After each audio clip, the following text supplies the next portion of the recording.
Here's why Rhaenyra's allies begin to betray her during the Dance of Dragons. Good day, lords and ladies of Westeros. What if I told you that Rhaenyra Targaryen's downfall was not written by her enemies, but by her friends? That the same allies who once swore loyalty to the realm's delight slowly became the architects of her ruin?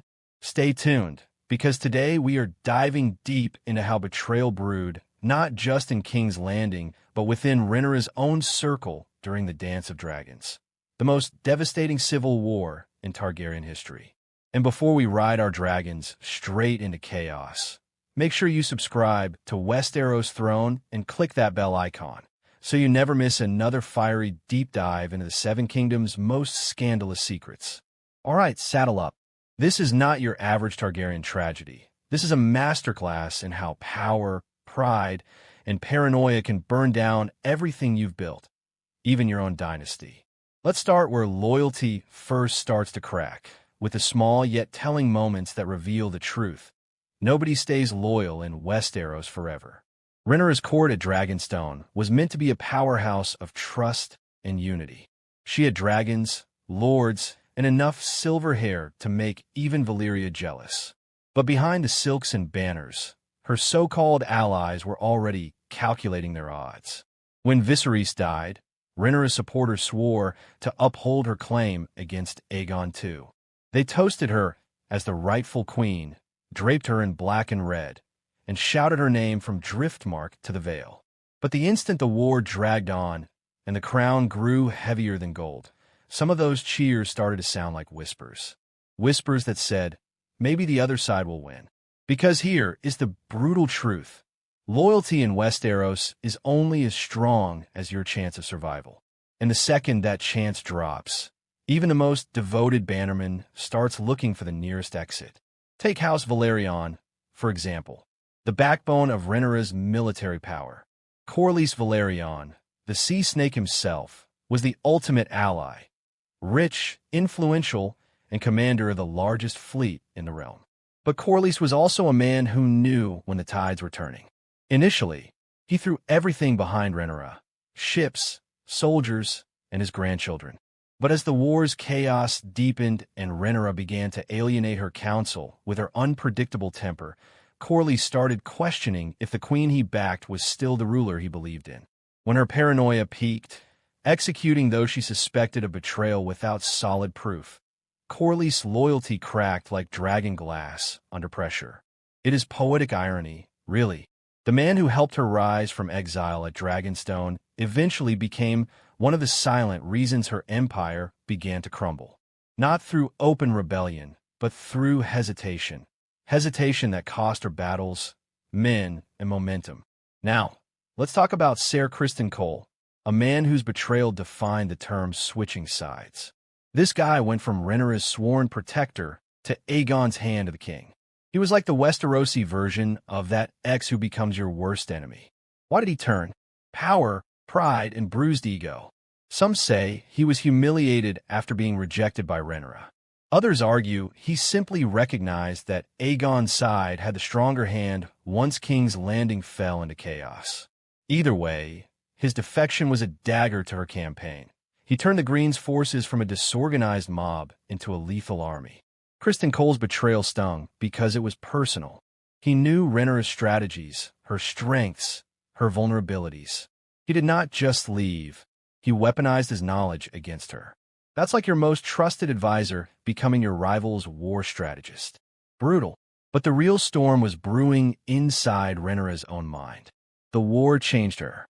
She started off as a symbol of justice, her father's true heir, the queen who would end male preference succession once and for all. But as betrayals stacked up, she began to mirror the very tyrants she fought against. When King's Landing finally fell into her hands, the city expected a liberator. Instead, they got a ruler blinded by vengeance. She executed traitors without trial, taxed the people into misery, and treated any dissent as treason. Sound familiar? That is the same madness that once plagued Maegor the Cruel and later consumed her descendant, the Mad King Aerys. Her paranoia became contagious. Her counselors, Men like Lord Bartimos Celtigar and Lord Corlys started fearing her temper more than her enemies. When you rule through fear, you stop inspiring loyalty. You start inspiring exits. And speaking of exits, let's not forget about the loyal lords who simply abandoned her when things went south. The River Lords, once proud supporters of Rhaenyra, began to waver when Aegon II's dragons started turning their keeps into ashes. These were practical men. Their loyalty was built on protection, not martyrdom. When the promise of safety vanished, so did their allegiance. Even Lord Boros Baratheon, whose refusal to marry his daughter to Rhaenyra's son sparked one of the war's most infamous duels, Aemond versus Lucerys, shows how fragile alliances really were. One insult, one misstep, one broken betrothal, and suddenly friends became enemies. The irony? Rhaenyra inherited that exact same flaw that destroyed so many Targaryens before her, believing dragons guarantee loyalty. But dragons, as Daenerys would one day learn, can win you fear, not faith. And then came the betrayals from within her own house. The most tragic of all, her half-brother Aegon II was her greatest rival. Yes, but it was the tension among her own children and supporters that cut the deepest. The death of Prince Joffrey Valerion, caused by his reckless attempt to join the dragon battle, shattered her emotionally. Her grief made her impulsive.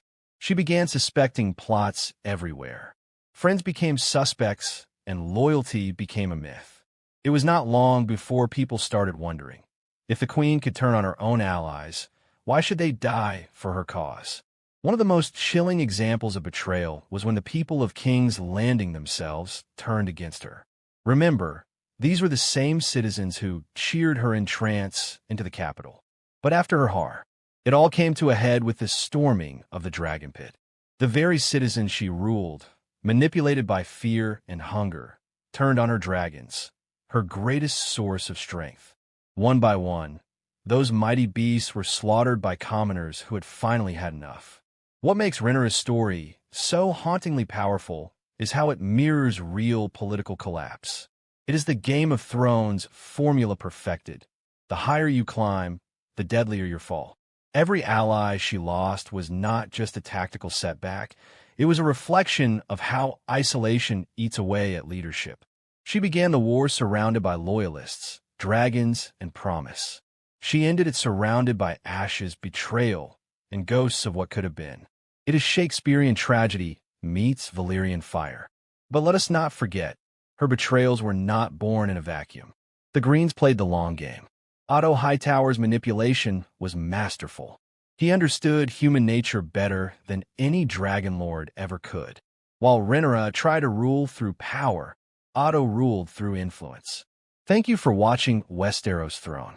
If you enjoyed unraveling the fiery downfall of the Realm's Delight, make sure to hit that like button, subscribe, and stay tuned for more sharp dives into the blood-soaked history of the Seven Kingdoms. Long may you reign, or at least longer than Rhaenyra did.